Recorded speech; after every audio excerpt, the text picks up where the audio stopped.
I need to see these prophecies come to pass. I'm here to tell somebody the word that God has been speaking over your life for the past several years, I release life to them to come to pass in the name of Jesus Christ. You know, preachers have come here and told this church, there's a great future for you. Preachers have come here and they have announced that God is taking you to a glorious place. They weren't lying, they were telling the truth. And I'm here to tell somebody and to tell this house, it is time to move into the prophecy that God has been giving us. Somebody shout a better amen. It is time for you to move to your next level. It is time. It is time. So what is it that is going to enable us to get to the next level? Now, when you look at the scripture that we read, it told us in the 1 Corinthians chapter 2, verses 9 to 11, it says that no eye has seen, no ear has heard, it has not entered into the heart of any man the things which God has prepared for those who love him. Now, I know this pastor loves God. I know his wife loves God. I know this church loves God. Okay, maybe I should take that back. I say I know that this church loves God. And if you love him, he has something prepared for you. Now, if you really love God in this place, can you wave your hand? Okay, good. So if you love him, he has prepared something for you. The question is, why have you not entered into what he prepared? If you came to my house to, visit my family, we were taught, as Africans, and I'm sure that, Jamaicans do this, and thank God for our American folk, they do this, at least as well, leave it that way. But somebody they will offer you something, either offer you a meal, offer you a drink, or something, because they knew that you were coming. They had a foreknowledge that you were coming, and they prepared something for you. They prepared something for you. God knew he was going to save you. He knew he was going to save you in the year that he saved you. He knew that the times that the devil will try to kill you, he will not succeed because he had prepared some things for you. So the reason you are still alive is because there are certain things that have been prepared for you. And I'm here to tell you today, you will not miss the preparations of God in the name of Jesus Christ. Say better amen, somebody. Now look at the very next verse, verse 10. It says, but God has revealed them to us. Hello? Look at your neighbor. Say, neighbor. Yes, God has prepared some things for you. But in order for you to take charge and take hold of those things, you need revelation. I didn't hear you. I didn't say you should whisper to your neighbor. I said you should tell your neighbor with boldness. Tell your neighbor you need revelation. You see, that is the problem with many people. They can't see. If you cannot see, you cannot have. There's a story that I love so much in the book of Genesis. I believe it's Genesis chapter 14 or so. After Lot had left Abraham, and Abraham went and sat down for a long time. How many of you know that while Lot was with him, God stopped talking to him? You didn't know that? Read your Bible. God stopped talking to him. Because when God called him, he didn't call him alongside Lot. He called Abraham. And let me give you a little more history. It wasn't Abraham that God called first. God called his father Terah. Yes, sir. But then Terah got to Haran, and the Bible says he settled there. When you settle where God has not asked you to settle, you're either going to go down, you're going to be stagnated, or you're going to die, period. And so Terah settled in Haran, and he died there. And thank God when God called Abraham, the Bible says he moved from Haran and he took his journey on the way to Canaan land. But he made a terrible mistake. He took his nephew with him, Uncle Lot, and asked him, Lot, come, let's go together. And of course, Lot likes good things, so he followed him. And as he followed him, God stopped talking to Abraham, because he knows that he will be wasting his time talking to you when you are hanging around the wrong people. Yes, sir. Yes, sir. You are going up. Somebody does not have the mindset of going up. They just want to be average. And I told you, God didn't make room for average. He didn't make room for average. And so while your mindset is, I'm going higher, I'm going to do something better with my life, I'm going to stick with pastor until this church get to the place where God has called it to be. Somebody says, you still wasting your time with that pastor? And those are the people that you call friends? God says, if that's the case, I won't talk to you anymore. You won't receive any counsel from me. So Abraham was stuck for a long time. And then finally, the blessing came. And Abraham's herdsmen and Lot's herdsmen began to fight. And Lot, a very stupid man, all he had to do was tell his people, are you all crazy? Do you not know that it is because of this man that God blessed us?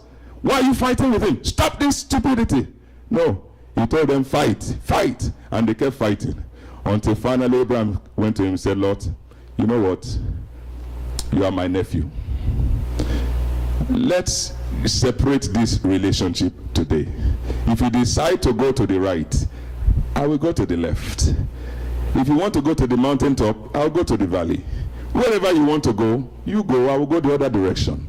And I like that. And let me tell you, somebody here, you need to be bold enough to make that kind of decision. Because if you cannot make that kind of decision, you will never see the hand of God in your life. You need to be willing to make some unpopular decisions. Some decisions, pastor, some decisions will make they call you crazy.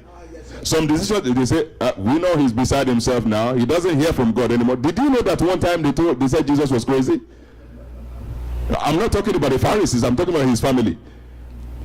When he went on, he was preaching. The anointing was so strong on him. The Bible says his people went and got him. They said, he's beside himself.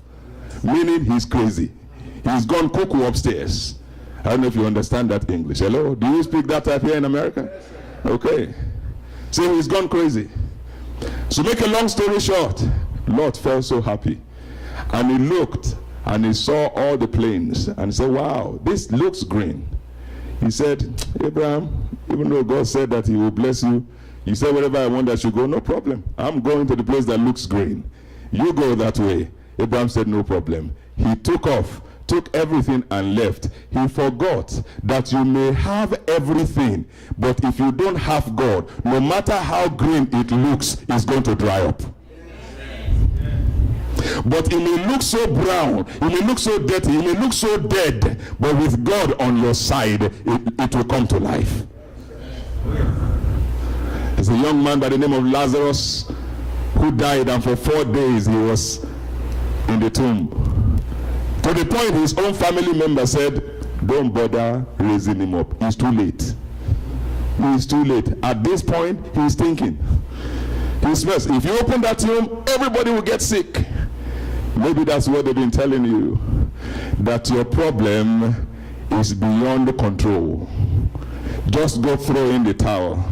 You know, like the wife of Job. You know, I don't know why all these examples are coming. The wife of Job. One thing, I used to think that God killed Job's wife, and as a matter of fact, I preached it before. But I read my Bible again, I saw that there is no place in the Bible that says God killed his wife. And there's no place in the Bible it says that he married another wife.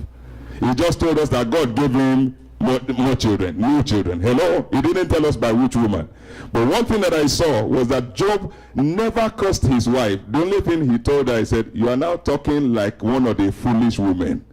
So there are foolish women that you should never hang around. Hello, somebody.